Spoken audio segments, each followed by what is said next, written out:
porque la educación es el camino hacia la paz. Nosotros vamos donde están las historias, buscando la verdad de maestros que hacen grande Colombia. Y todos sus protagonistas tienen su espacio en Encuentro. Hola, muy buenos días, bienvenidos a Encuentro, el programa institucional de FECO. Hoy nos encontramos desde el Museo Arqueológico en pleno centro histórico de la capital de la República.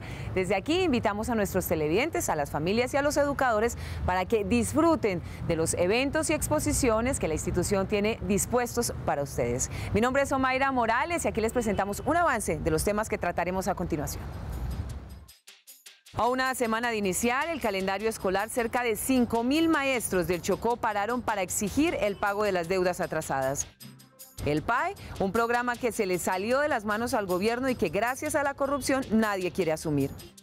Panorama electoral prevé mayor seguridad en las elecciones de este año, sin embargo se mantendrá la abstención. Deudas desde el 2005 llevaron a que los maestros del departamento del Chocó pararan sus actividades, exigiéndole al gobierno nacional y departamental el pago inmediato de cerca de 10.000 millones de pesos. Difícil situación con la que iniciaron los maestros en el departamento de Chocó. Deudas desde el 2005 congeladas y postergadas por el gobernador y el Ministerio de Educación, cercanas a 10.000 millones de pesos, llevaron a que los educadores pararan en la semana de preparación pedagógica exigiendo, como no, el pago inmediato. En estas deudas estamos hablando de porcentajes de primas que corresponden al año 2005 y al año 2007. Que no se pudieron pagar efectivamente porque los recursos del Sistema General de Participaciones no eran respetados y se embargaban indiscriminadamente. Ocurre que le están devolviendo la educación al departamento del Chocó con un déficit que aún, faltando algunos expedientes por depurar, está cercano a los 10.000 millones de pesos. Hay por lo menos sentencias judiciales ya ejecutoriadas ganando intereses sin pagar, cercana a los 20.000 millones de pesos. Hay 195 procesos judiciales en los juzgados en contra del sistema educativo del Chocó que no se sabe cómo los van a fallar. El pago de estos pasivos pensionales fueron pasando de institución a institución hasta que ninguno asumió. El paro sigue latente porque de no recibir el pago de los cerca de 4.000 maestros del departamento, una deuda de hace 13 años, nuevamente saldrán a las calles, porque en este gobierno pareciera que los acuerdos están hechos para incumplirse. La intervención se hizo en el 2009 por parte del Ministerio de Educación Nacional y el compromiso era de entregarla nuevamente cuando ya el departamento del Chocó cumpliera con unos requisitos y el Ministerio la entregó sin el cumplimiento de los requisitos. Una serie de compromisos adicionales con la Secretaría de Educación, o sea, a nivel de la parroquia, y en segundo lugar, la administración del departamento acudió al Ministerio de Hacienda para tramitar un crédito. Nosotros esperamos que en el menor tiempo posible esto se va a llevar a cabo y se paguen esas acreencias y desde luego el peligro o el riesgo desaparezca. La situación en materia educativa en el Chocó es un reflejo de la desidia, la corrupción y el desinterés estatal por reivindicar los derechos de los maestros y de los niños de la región. El Sindicato de Educadores de Chocó está en alerta y acompaña la decisión de FECODE de reformar de manera constitucional el Sistema General de Participaciones, piedra angular del tema presupuestal para que la educación realmente sea un derecho. Varias regiones del país iniciaron el año con las mismas problemáticas históricas que aquejan al sector. Problemas de transporte, alimentación escolar, infraestructura y presupuesto. Aquí un panorama en Encuentro. El departamento de Nariño inició el año escolar con una gran preocupación. Los recursos del programa de alimentación escolar PAE están garantizados solo para agosto y faltaría recursos para lo que queda del resto del año. En tanto, se ha destinado recursos para este 2018 para la construcción de instituciones educativas. La matrícula se tiene proyectado para el municipio de Pasto en 58.000 estudiantes para el año 2018.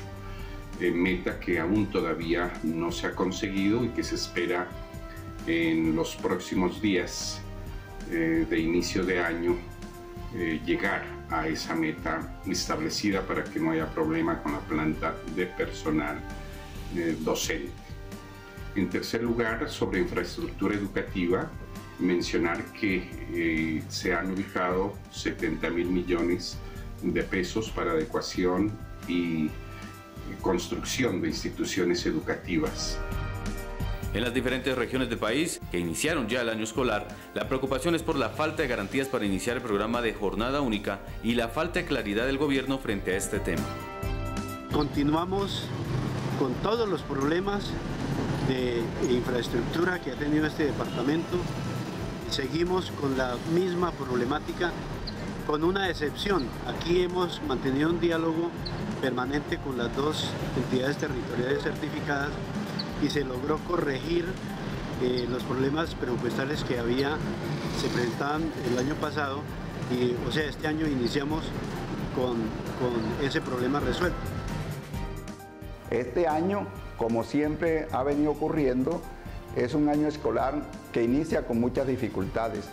Falta de maestros en diferentes establecimientos educativos, la parte infraestructural, no hay garantía en los planes de alimentación escolar. En fin, el abandono sistemático que ha tenido los diferentes establecimientos públicos del país no nos dejan garantizar desde el inicio unas labores académicas y escolares en óptimas condiciones. Es importante para este año que el gobierno afronte la falta de recursos que tiene el sector educativo y que se escuche la propuesta de FECODE para hacer una reforma constitucional al Sistema General de Participaciones. El secretario de Cultura, Recreación y Deporte de FECODE, el profesor Pedro Hernán Osorio, a esta hora le habla a los maestros que nos sintonizan.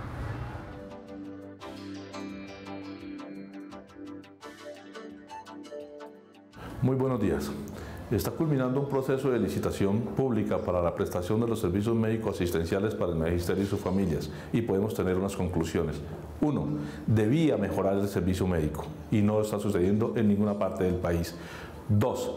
Muy curioso que se le asignen a 8 regiones de las 10 que están distribuidas en el territorio colombiano los contratos y en 2 de las regiones, en la región 4 y en la región 7, haya sido declarada desierta la licitación. 3. Muy sospechoso que en la región 7, en las cuales están inmiscuidos los departamentos de Santander, Norte de Santander, Arauca y Cesar, una de las empresas que el año anterior calificó con un porcentaje superior al 90%, que es el mínimo requerido para que sea declarada habilitada y se le asigne el contrato, haya sido declarada desierta la licitación. 4. Que en el mismo procedimiento, con la misma información, con los mismos sobres y con los mismos protagonistas, ya esta empresa no hubiera obtenido el 95%, sino el 87.11%, y por tanto sospechamos que el gobierno nacional a esta fecha, a hoy, piense declarar desierta nuevamente la licitación. 5. Nos preocupa que para esta región, como ya culmina el proceso licitatorio y no puede existir más prórroga, se asigne el contrato directo, de manera directa, amparado en la figura de la urgencia manifiesta. Nosotros le estamos exigiendo al gobierno nacional transparencia en el proceso licitatorio, que se le entregue el contrato a la empresa que mejor califique y que se comprometa a prestar los servicios a los que está en juego en este proceso licitatorio. En esa medida, FECODE le ha solicitado a la Procuraduría, a la Contraloría, pero en especial a la Fiscalía General de la Nación, que intervenga e investigue si hay alguna conducta dolosa, porque nos parece muy sospechoso que de un momento a otro, con la misma información, la empresa que ganó en 2 meses atrás, hoy tenga un puntaje inferior al que obtuvo y pueda ser declarada desierta nuevamente un proceso licitatorio y lleve al traste toda esta aspiración, toda esta intención de que la prestación de los servicios médicos para los maestros y sus familias mejoren como nos corresponde, como debe ser, porque para eso hacemos los aportes correspondientes. La ministra de Educación, para subsanar de alguna manera el escándalo del programa de alimentación escolar y todo el escenario de corrupción que lo acompañó en el 2017, presentó una propuesta para mejorar el escenario, entregárselo a los gobernadores. Sin embargo, ellos manifestaron que no quieren el PAE. Varias fueron las regiones en el país que iniciaron el calendario escolar sin el programa de alimentación. La razón, según el Ministerio de Educación, el proceso de licitación, aunque la corrupción, los malos manejos y la insalubridad de algunos menús dejaron a miles de niños de los 6 millones sin cobertura, para muchos el único alimento que reciben en el día. Después de las críticas al PAE, el Ministerio de Educación propuso reformarlo. Se ha propuesto que el PAE sea administrado por las 96 entidades certificadas, es decir, los municipios más fuertes y más grandes del país, más los departamentos. Lo que pasa es que obviamente para los departamentos esto se vuelve un problema porque los municipios, ellos administrarían los municipios más pobres. Además, algunos de esos municipios aportaban recursos para el PAE, muchos también tenían recursos de regalías que aportaban también para el PAE. Entonces, la primera cosa es que si esos recursos no se suplen por la nación, pues el programa queda desfinanciado y obviamente los departamentos no van a querer asumirlo.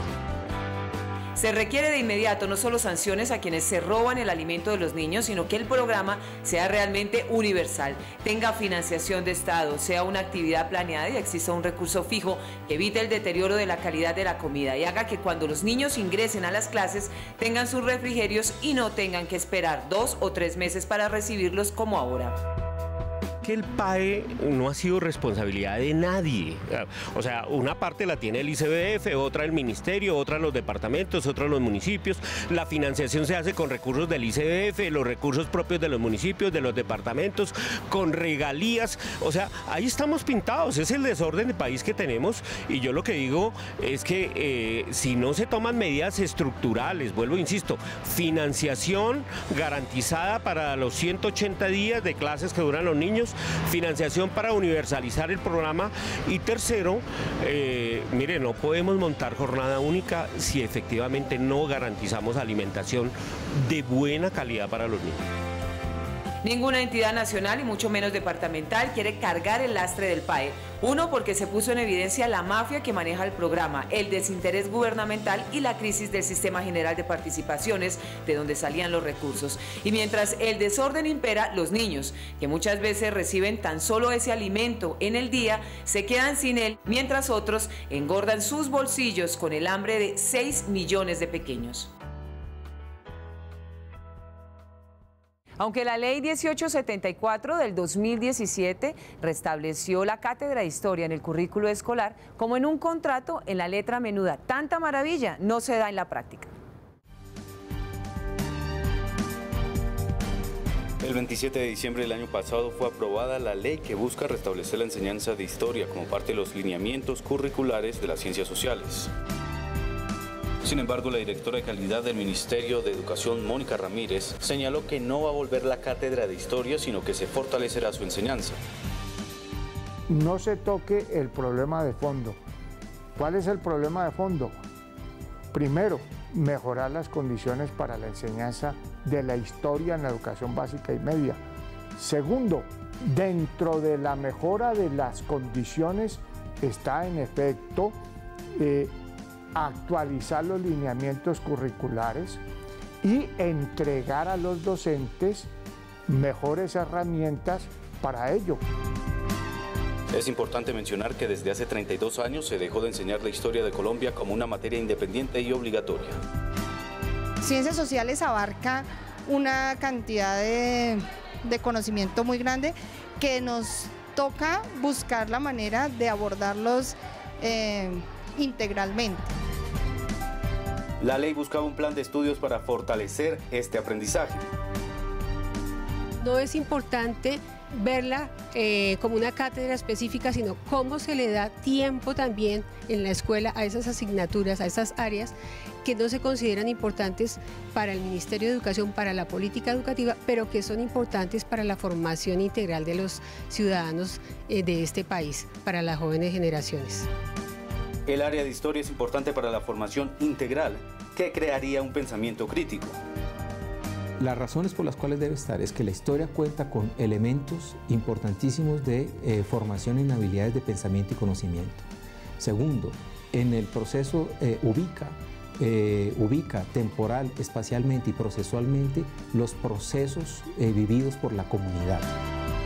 Es importante que se restablezca la cátedra de historia, la cual debería ser el énfasis en la formación de los colombianos, porque genera identidad y forma un potencial educativo en el ciudadano. Y el mal que aqueja a las universidades públicas del país, que cada vez las acorrala y las condena a la extinción, no encuentra un doliente en el gobierno nacional. Hoy las universidades públicas del país están ahogadas por las deudas y su infraestructura en decadencia. No hay recursos y mucho menos interés por fortalecer el escenario que cubre la cobertura de la educación de calidad para los menos favorecidos. Es un grito a voces que es de todo el sector. Hay que reformar la Ley 30 y concretamente lo relacionado con el financiamiento de la universidad pública, porque los recursos ya no alcanzan y el escándalo que se armó en el año pasado fue porque la plata que iba para ellas como producto de la reforma tributaria se fue en su gran mayoría para pagar Serpilo Paga, que ya sabemos que llega a universidades privadas. La lógica en que está metida la educación superior es la de la apropiación del conocimiento por unos pocos en términos de propiedad privada. Los derechos de propiedad intelectual, las patentes, nos están conduciendo a que solo hagamos investigación para producir patentes porque es lo que da plata. Pero resulta que los problemas nacionales se están quedando de lado porque eso no da plata ni da patentes. Entonces ese es el problema, la universidad pública no debe estar sometida al mercado, debe estar pensando en los problemas nacionales, cómo resuelve los problemas de la sociedad y no simplemente cómo le saca plata al mercado de la educación o del conocimiento.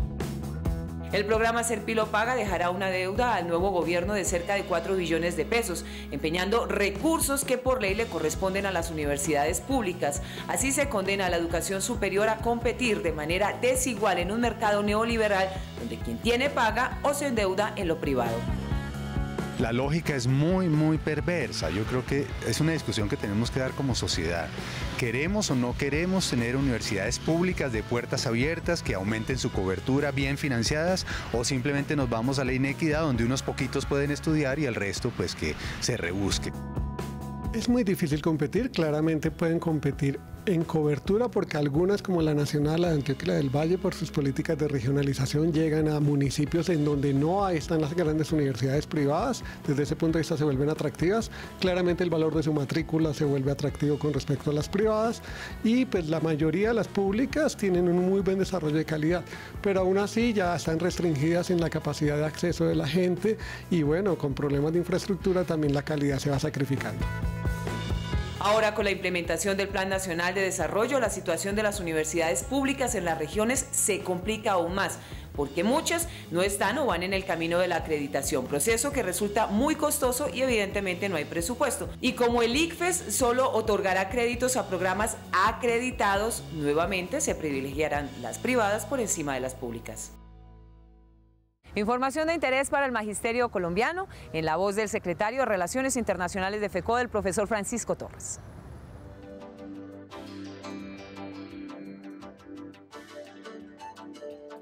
Buenos días. Se están dando hechos muy graves para la educación de Colombia y para el desarrollo de este querido país. La posición de la ministra de Educación y de la directora de Calidad Educativa del Ministerio de decir tajantemente que en Colombia no habrá cátedra de historia, muestra a plenitud la actitud del gobierno de impedir que el país tenga conciencia de su soberanía nacional. En ninguna nación adelantada o que se precie de serlo, se proscribe la enseñanza de la historia. Es básica, los niños y jóvenes deben conocer la historia del país, sobre todo, en el caso nuestro, la historia de nuestra independencia de España y de la lucha que se ha librado por tantos años por mantener y preservar la soberanía nacional. La ley que se aprobó en el Congreso está en esa dirección, por lo tanto es inaceptable que el Gobierno Nacional diga que debe enseñarse de manera integrada la historia con la geografía. Esa integración aprobada a pupitrazos por el Gobierno de manera subrepticia es la que ha conducido al fracaso a la enseñanza de las ciencias sociales. La geografía es una ciencia a la vez social y natural. Integrarla con la historia en una sola cátedra es un atentado contra el conocimiento científico y es un atentado contra nuestra soberanía nacional.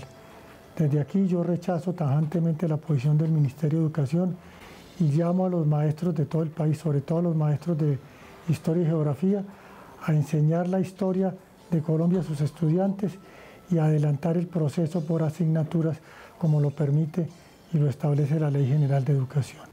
Es parte de nuestra lucha por tener una educación nacional, científica y al servicio del desarrollo de Colombia. Continuando con la lucha sindical, los equipos de trabajo de FECODE fortalecerán su quehacer durante este 2018. Para este 2018, la Escuela Sindical planteará la asesoría a las juntas de directivas departamentales en su trabajo de formación sindical y continuarán con el desarrollo en el proyecto entre el sindicato FECODE y de Suecia. El primer aspecto es la formación, la capacitación y la cualificación de los maestros y las maestras de Colombia. En ese orden de ideas vamos a hacer talleres con los compañeros del 1278, talleres. Esos talleres son el ABC, o sea, el inicio del trabajo sindical y la formación para estos compañeros. Vamos a realizar talleres con las subdirectivas de las juntas directivas de los departamentos. Las organizaciones sindicales están trabajando en el desarrollo del país en diferentes categorías de participación, como lo son los debates y talleres de análisis. Aportar al maestro en el trabajo educativo, en la consideración de la política educativa pública, en el trabajo pedagógico y en el ser maestro hoy. Un ejercicio de reflexión con respecto a la política oficial educativa.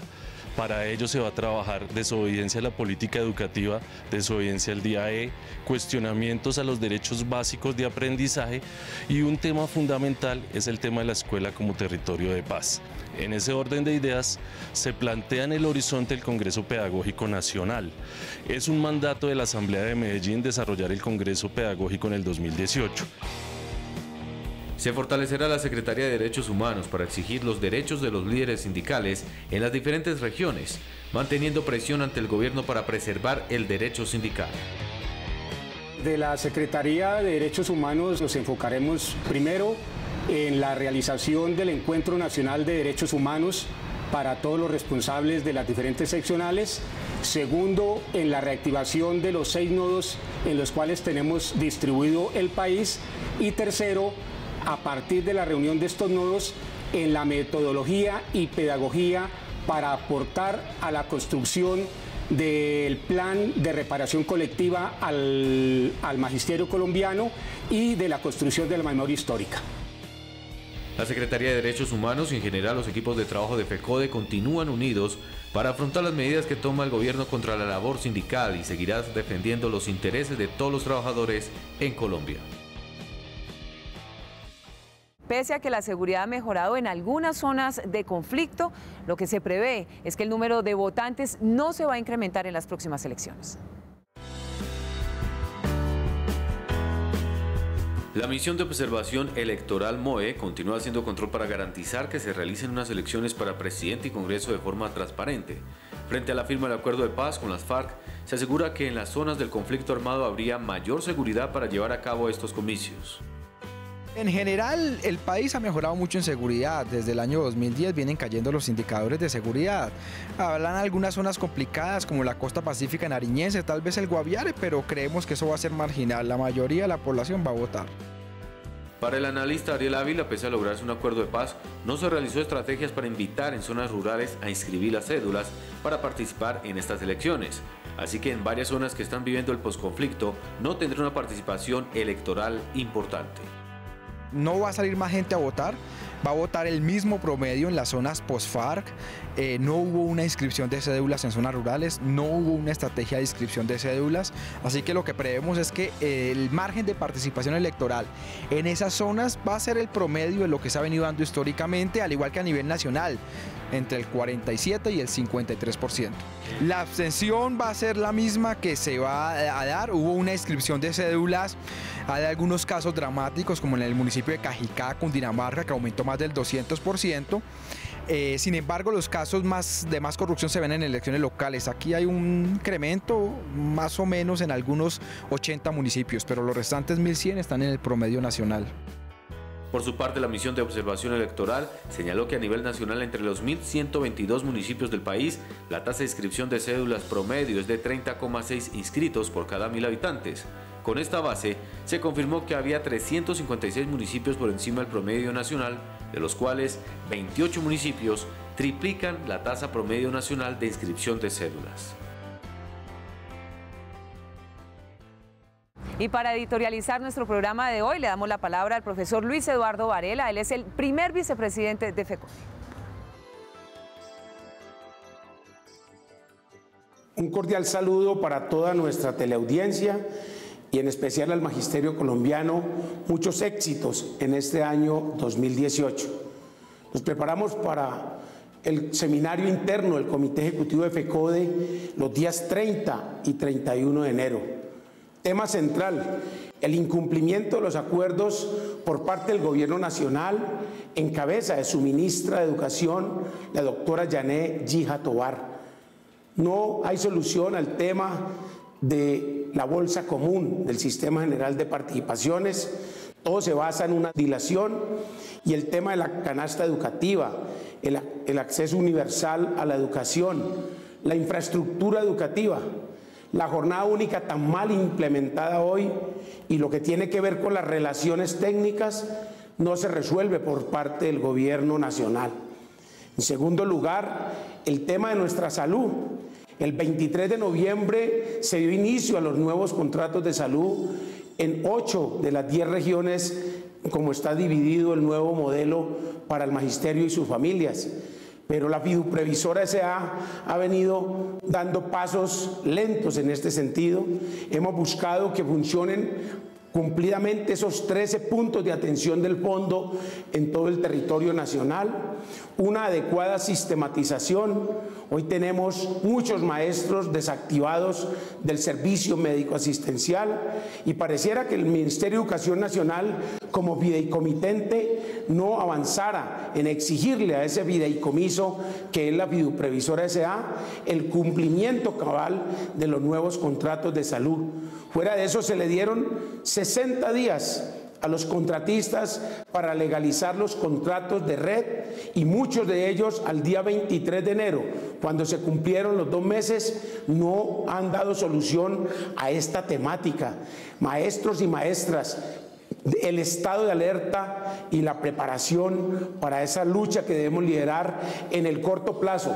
Esto lo solucionaremos en las calles, con la activa movilización de ustedes y de sus familias, porque aquí, reitero, el tema de la salud está muy complicado. Nosotros creemos en el nuevo modelo de salud, el Acuerdo 09 del 29 de septiembre de 2016, pero en las condiciones que se ha implementado, consideramos que no va a haber ningún modelo que resuelva el tema cuando el Gobierno Nacional se desentiende de la importancia de nuestra salud como derecho fundamental. Hacemos el llamado también al Gobierno para que resuelva el tema del departamento del Chocó. Habían colocado a ese departamento en la ley de quiebras, ahora se lo entregan y está peor que en el año 2005, cuando lo recibió el Gobierno Nacional. Y el tema de Valledupar lo tendremos que solucionar, y por eso nuestros maestros están en las calles dispuestos a dar esa pelea por sus derechos y, ante todo, por la garantía para poder iniciar dignamente las clases. Feliz descanso para todos y todas. Así hemos llegado al final de nuestro encuentro de hoy. Los invitamos para que nos sintonicen el próximo sábado a las 7 de la mañana por Teleantioquia. También encontrarán este espacio en el canal de YouTube de FECODE. La invitación, la de siempre, para que visiten nuestra página web www.fecode.edu.co. Estén pendientes de las redes sociales. Si quieren interactuar con la oficina de prensa, lo pueden hacer a través del WhatsApp 310-673-9655. Gracias por su compañía. Nos vemos en 8 días. Hasta luego.